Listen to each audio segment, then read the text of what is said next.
Hi, I'm Shoestring Jane. Welcome back to my channel where I talk about all things thrifty, frugal, money saving and occasionally money making. We're back from our holiday we got back yesterday and I've been running around like a blue-arsed fly. Am I allowed to say that on YouTube? Trying to catch up with myself. You know what it's like when you are back from holiday, some things just pile up, and when you're self-employed nobody does the work in your absence. So I did really try to get ahead with some things, but there's still just bits and pieces and emails and all sorts of things that I've got to catch up with and have been trying to catch up with today. And it's one of the very few downsides of working for yourself, really. Generally speaking, as you know if you watch my channel regularly, that I kind of make my side hustles are my job, really. So that's how I make money, doing this and that. Generally speaking, it's busy and you have to be organised, but it's flexible and you're your own boss. So, nobody tells me what to do. I set my own schedule and I just do the kind of things that I want to do, which I find very satisfying generally. It's not massively lucrative. I could earn a lot more if I went back to the office, but I don't need to earn a lot more. I live a very frugal existence, as you know, so I have enough. We have enough money to get by, and that's, I'd rather have time. At this point in my life, I'd rather have more time than more money, although it would be nice to have both, obviously. But so it's been a usual rush to catch up. I've been running around doing laundry and the weather looked a bit grey and kind of damp. It feels damp. So I was going to put the washing outside. I'm just looking at the sky now. It still looks a bit grey. I was going to put the washing outside to dry, but I thought I'm just going to have to bring it in again. It'll still be a bit damp. So I've put it in the spare room directly onto a couple of airers that we use with the window open a little bit so it doesn't start to feel damp in there. Spare room's a complete mess anyway of packed boxes and empty boxes waiting to be packed, bits and pieces that I've kind of shoved there out of the way, so it's a bit of a mess. I do feel a little bit like that with the whole house because there's boxes everywhere. There's things sitting that are waiting to be kind of organised and packed because we've got an upcoming house move. Again, you will know this if you watch me regularly. So on holiday, I did do a frugal holiday little vlog just to show you whilst I was away. Can't believe I actually did that on my phone, just to show you what we're up to. We're in Norfolk on the coast and it was just beautiful. It's lovely there.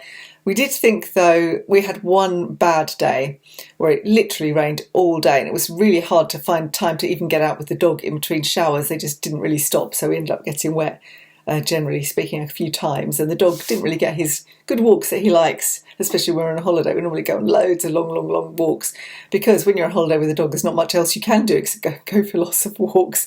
But it's so lovely up there. The coast is so beautiful, and when you've got fair weather it's just fabulous. We walk up and down, we have coffees and occasional meal out, but no restaurants or anything. For us, we had fish and chips a couple of times. The rest of the time we cooked for ourselves. So that's how we save money when we go on holiday. We always go self-catering and cook for ourselves, and generally speaking don't go to lots of expensive places. We tend to go where there are lots of things for us to see and where there's some beautiful views and great walks and that kind of thing, because we enjoy that. And being there is so peaceful, and it was out of the school holidays, so it was so quiet.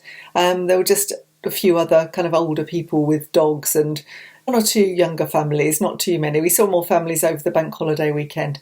And it was just so peaceful and quiet, not so many cars. And although we don't live in a city, oh, actually we do now, we live in a city now, it's a small city. It's been given city status now. Coming back to the busyness and the cars and the people and all the school kids clogging up the pavements and things like that just makes me realise that, I think I'm probably meant to be a hermit. I don't like lots of people. I don't like hordes of people. It just makes me stressed out. I don't like busyness.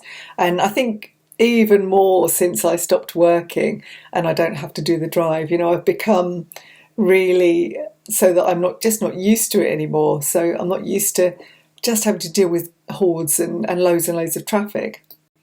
So I have been writing a list because I started to feel a bit stressed today, just thinking I've got this to do and that to do and that to do and this to do, and I've achieved some of the things on my list. So it's always good, isn't it, when you start to tick things off and you feel a bit better about being in control. And really what I need to do is accept that I cannot achieve everything in one day. You know, we came back yesterday, we had the afternoon here, we were pretty tired when we got back.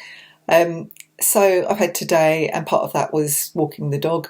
So Justin's off doing some jobs with his brother. This is Dora, trying to get a piece of the action. So he's been doing some stuff with his brother, so he's not around today. So I've been just working through some things myself. But I just need to not get stressed and not think I have to achieve everything at the same time. Otherwise, I will undo all of the good that a nice week away has done. And it has. I love being in Norfolk. I think it's such a lovely place. So I've got to keep it in perspective and not try to walk before I can run, really, I think. I found a lovely channel this week whilst I was on holiday. I think actually maybe somebody in the comments, I think it was somebody on my Facebook group, my Secondhand and Frugal Life, mentioned it.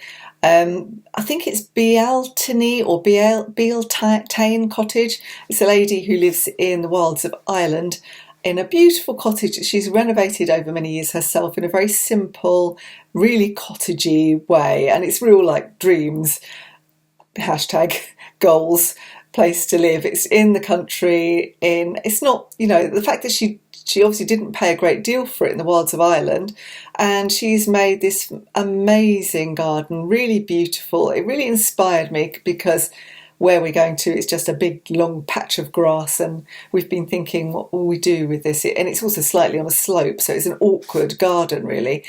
We're thinking, what can we do with this? And seeing what she has done has really inspired me, because I think, if you can make a fabulous garden like that on a real tight budget in the middle of Ireland on, land that wasn't considered very good land, then, I can make something out of not a very large garden in a town. I think really I can. And I do want it to be full of things that will attract wildlife and protect wildlife, which is what this lady is about. So I will leave a link to her channel below. If you don't know her, go and check her out. I've been working my way through her back catalogue, and she lives such a lovely, simple existence. She kind of does the kind of thing that I do, which is why I relate, I think. She does what other people might consider side hustles for her living, and she doesn't earn masses of money, but she has a really lovely, abundant life because she lives very simply, and I kind of can relate to that, and I like it. So I'll leave the link below, as I say. So that was a nice thing to find when I was on holiday. One of the things I did last night, because I'd got into kind of generally unpacking and putting the laundry on and that kind of thing, and I had to pack a couple of things to send out that I'd sold, and I ended up rationalising I've got these big plastic boxes on a shelf unit, and some of them were really, they had like 2 or 3 things in them, which was kind of a pointless waste of space really. So I was rationalising those into more items in some of the other boxes, and leaving myself, I ended up with 3 completely empty boxes, and I've still probably got another 1 or 2 maybe, even if I continue to do that, where I could pack some of my stock, because I was thinking about how I'm going to do it really. Some of the real breakables would be good in a plastic box like that, so with a lid on. So I did some of that last night. I've got more of that to do, which I hope to do today, but it depends on time and whether I run out of time or not. So I hope to carry on doing that. It's very easy to feel overwhelmed when you're packing up a house. It feels like you achieve some things, you get a load of boxes and all packed up, and you think, we've achieved something. You look around and there's still so much to go, and there are things that are kind of awkward, and you think, well, how am I going to pack all my plants? I've got a lot of house plants. So I think actually what I'll do with those is, on the day, I will put them all in my car and take them over, perhaps ahead of the removal van with the vacuum cleaner and some cleaning stuff, so I can whiz round and do that while Justin's supervising the move. I think that might be a good way to go. We're going to leave the dog with his sister, that's the plan, and put the cats in a room at his mum's house so that they don't escape before we bring them back to the new house. So there's quite a lot to think about. I've had to take some documentation into the solicitors this morning. They asked us some queries whilst we were away on holiday that we've been waiting on for really a long time from our purchaser solicitor. Finally came through with these, and we could answer some of them, but then they needed some documents that we couldn't provide whilst we were on holiday. And there were some questions that they asked which I just couldn't think of the answer.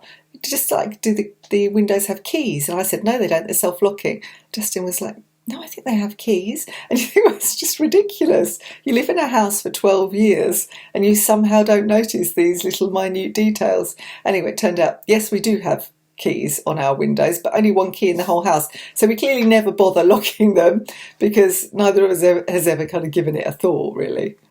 So what went into those big plastic boxes, going back to that, was mostly the vintage collectibles. I showed you some of those in one of my recent videos when I was having a bit of a sort out. So I've got some listed, some not listed, which means, I have to kind of keep them separate or mark them in some way so I know what still is listing once I move house. And I need to keep them accessible as well in case I sell something. There's no point in packing something up and then I'll sell it and it's at the bottom of a box somewhere. So I have to. That's another reason those boxes are good, actually, because they won't be sealed shut. They'll just have the lid in place, and then it's easy for me to get to anything if I need to. Obviously, selling stuff online is one of the ways that I make money, as I've mentioned, and mostly that's on eBay. I have tried a couple of other platforms, but eBay is it just seems to be the best one for me and the most reliable. However, I am thinking that I do have an audience that comes to my blog and also here and Instagram and places like that maybe I could cut out eBay on some things and start myself a little shop, maybe for my vintage collectibles. In a way, I was inspired by Vivi from what Vivi did next. I'm sure some of you watch her channel, love Vivi. She has a little shop attached to her blog and sells things on there, and I thought, well, that's not a bad idea. You don't get eBay fees. Obviously, you still have to pay taxes on, and would still have to put those things on my tax return. But, it seems like a good idea. And then I was thinking, well, I could do that. That would be quite good with some of the things that move a bit more slowly, like the collectibles.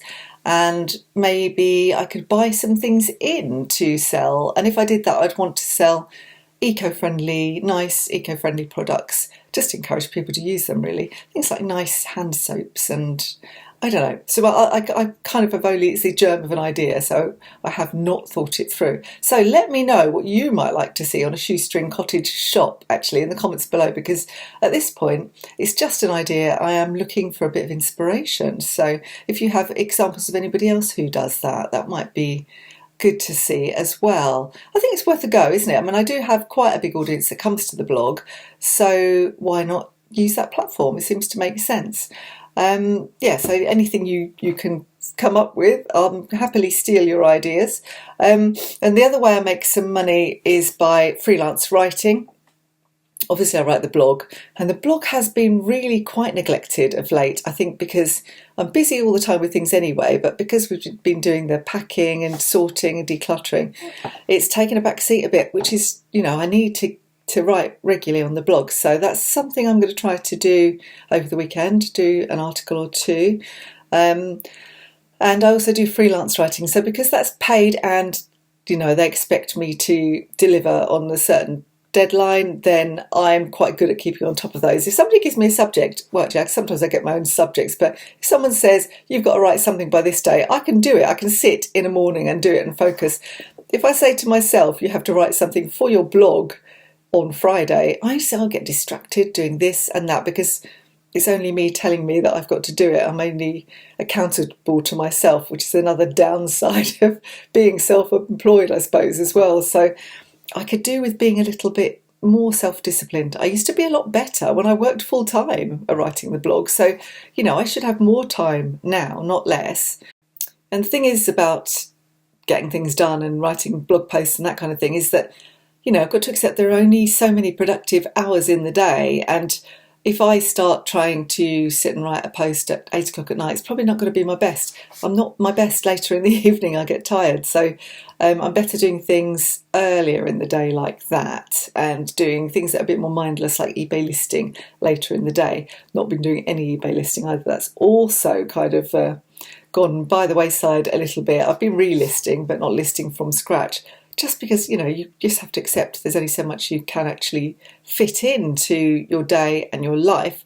The other thing I decided to on holiday though was I have a few word games on my phone that I really am quite addicted to, and I can waste half an hour, sometimes even longer. I say, well, I'm having a rest, and I'll sit and play the games whilst I'm having a rest. But in actual fact, I end up having a longer rest than I anticipated or needed because I get involved with these games. They're a bit addictive. So I'm actually going to delete them from my phone for a while so that I can be a bit more productive. I think, you can waste so much time. Some people do it on social media.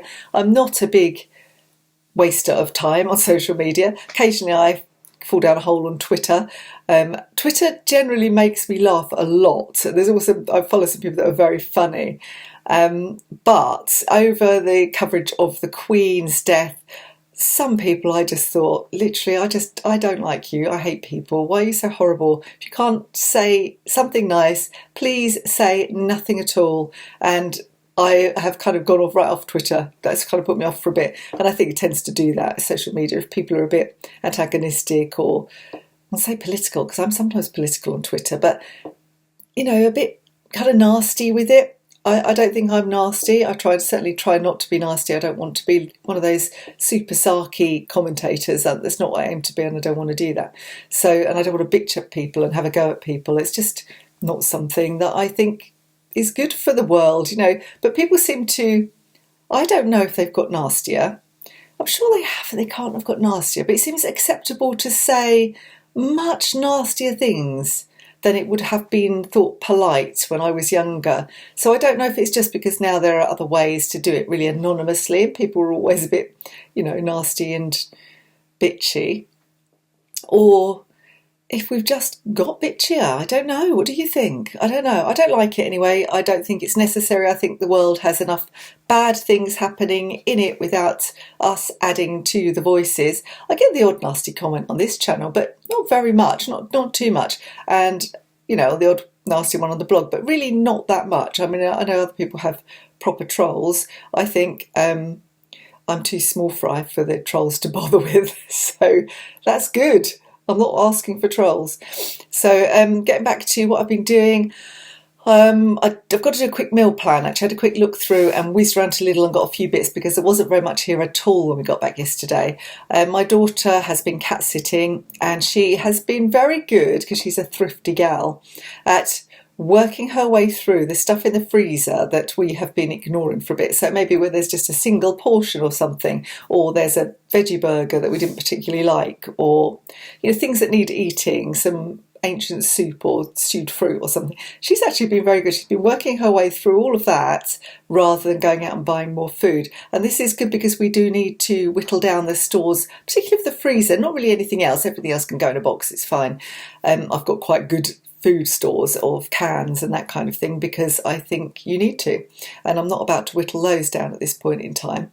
But the freezers will need defrosting. Some of it we'll just try and eat as much as possible, defrost one of the freezers, live on the other smaller one, and if there's anything left it can go round to Justin's mum's freezer when we know what our removal date is going to be. So it's very good that when you've got a thrifty, frugal daughter that she doesn't waste stuff. She doesn't waste it. She's very thrifty, and she even made some soup using some of it and put it on her own channel. So good for her.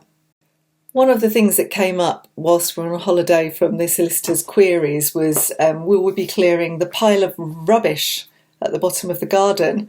And I thought, well, there is a little bit of actual rubbish, things that had kind of spilled out from the shed that weren't really very good, and we've already tidied that away and got rid of it. But I think what they think was the rubbish was a big pile of wood and twigs and cuttings and that we had made for the wildlife. And we get stag beetles. We're very lucky to be a stag beetle area, and they like kind of rotting wood, so we get them in our garden. They sort of whiz around, and that's really great, and that probably helps. I hoped for a hedgehog. I've never seen one, but could be things about to go down into hibernation in there, so perhaps we need to move it fairly quickly anyway.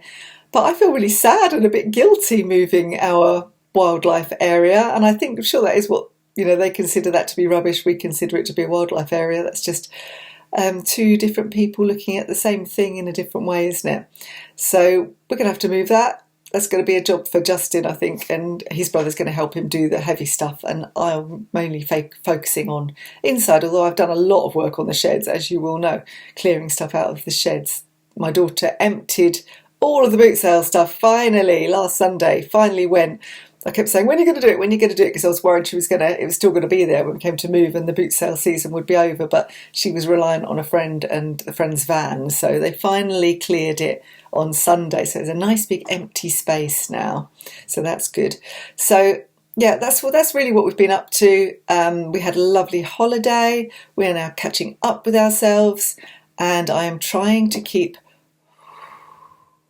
breathing because I do have a habit of kind of my brain whizzing away and I'm thinking I've got to do this, got to do that, and then getting stressed because I can't achieve it all. So today I'm going to make time for at least half an hour of yoga and chill out. That's what I need to do. So anyway, I'll be back with you on Sunday, probably with a bit more of an organised video. Until then, I will say bye for now. See you soon. Don't forget to like and subscribe if you did enjoy this waffle. Bye for now.